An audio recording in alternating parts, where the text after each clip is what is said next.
Welcome back, everybody. This Week in America, Blue Funk Broadcasting Radio Network. Great to have you with us. Jeff Wilson back in the program. We've had Jeff on before. So many interesting things to talk about. Jeff is the author of Life's Cheat Sheet, Crucial Success Habits School Never Taught You, and we all can relate to that.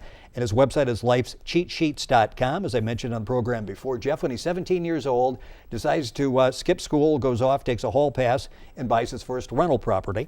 He was a CFO by 21, COO at 27, CEO and millionaire at 31, general counsel for a high-tech company at 38. He started, ran, and owned businesses as well as turned around distressed companies for 25 years, helping those entities reach record sales and profits many years.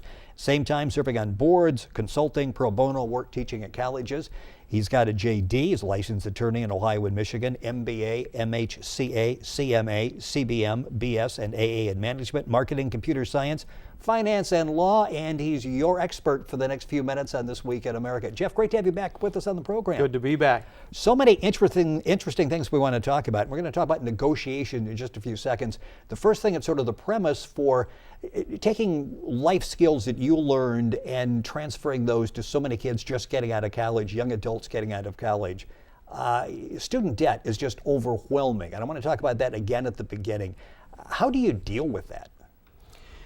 You're going to have to do a financial assessment of where you're at currently. That's the easiest way I know how, especially people that are phobic a little bit with numbers. Look at your income sources, how much and when, your expenses in detail, how much and when, what's your net income, or in this case could be loss. Wherever you're at, get a picture now, and you've got to set a plan because you get a lot of times 6 months grace period before the student loan debt starts coming in, and then the payments start. And so you've got to build that into your process and figure out what you need in that financial picture to make it at least even for now, and then where you'll go from there. And so find that out, measure it now, and then get a plan together. Life's Cheat Sheets. I love that title. When did you decide, okay, there are things that I've learned in real life? Because I started this at 17, you're doing rental property. Mm-hmm. I learned a lot of things in addition to the book learning. When did you decide this is good information? I got to write a book. I got to put a series together to help people not only using the education they get in college, but what I learned on the streets. I did that when I sold my last company. I was CEO of that company and ultimately owned a chunk of it. And we sold it.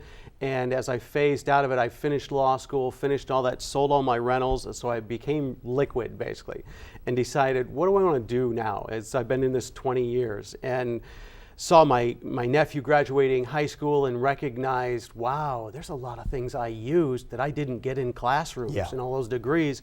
And that was the light bulb that said, let's pull all those skill sets together. And I was actually interviewing. I was figuring out, do I want to go back into a company or a law firm or something? I'd worked at a couple firms and stuff. And I was being told I was overqualified like crazy. The economy was down, and so I was on the other end of the spectrum.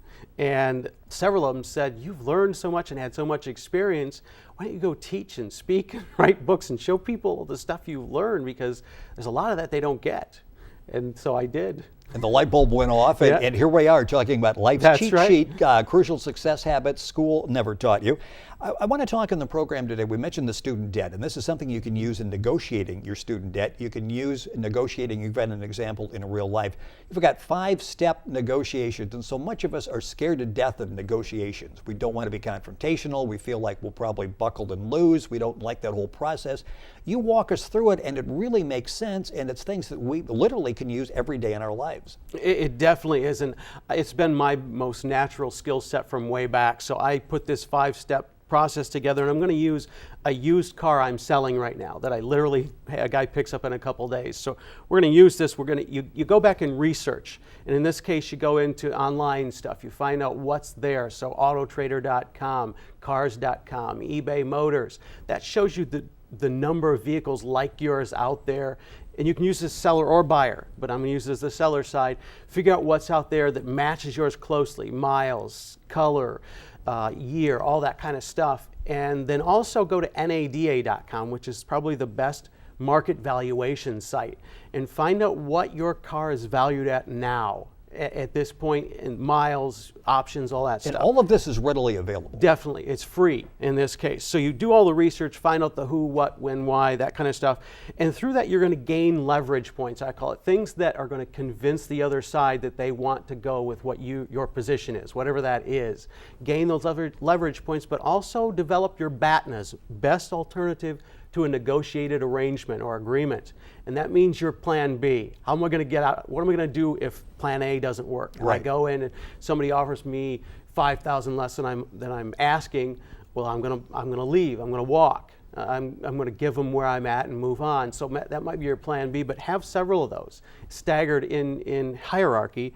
And so you've got the leverage points, you've got those, and I've already come up with several. I have real low miles. I have a car that is in pristine condition. I have a car that there aren't very many like it with the interior saddle leather. And now I'm got leverage points that I can use as counteracting points as I walk through this with the buyer.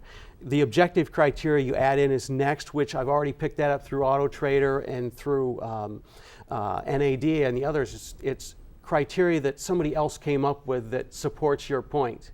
So it's not just you it's saying not my something. Opinion. You're quoting Yes, somebody else that's somebody saying the else's same thing. objective criteria. You're bringing that in because that's going to support you heavily.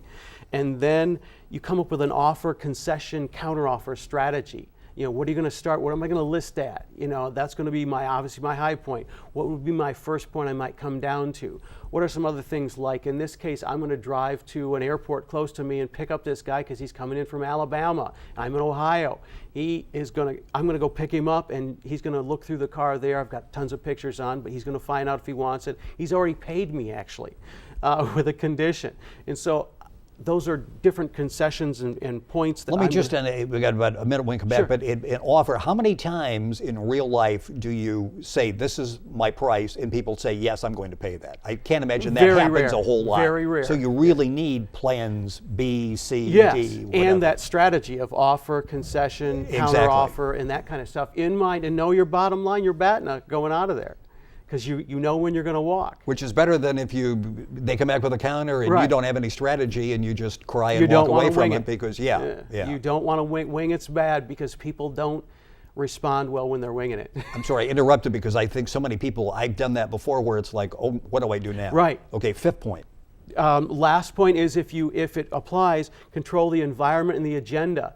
Home court advantage does apply at times. Let's say you're buying a house, maybe you want to not meet in their attorney's office, but neutral point or your attorney's office. Exactly. It makes you feel a little better. If anything you can do to take the pressure off you, if you're feeling pressure from a negotiation, get that advantage.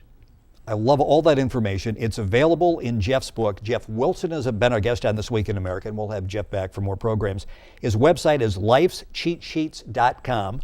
The book is Life's Cheat Sheet, Crucial Success Habits School Never Taught You. It's available all across the country. You can get the Kindle version. You can go to Amazon. You go to Barnes & Noble, wherever. All the information on that's available at his website, lifescheatsheets.com. And, of course, all the information is available at our website, thisweekinamerica.us. Great to have you with us on the program. We'll have you back. So much good information. And we thank all of you for listening to This Week in America on the Blue Funk Broadcasting Radio Network.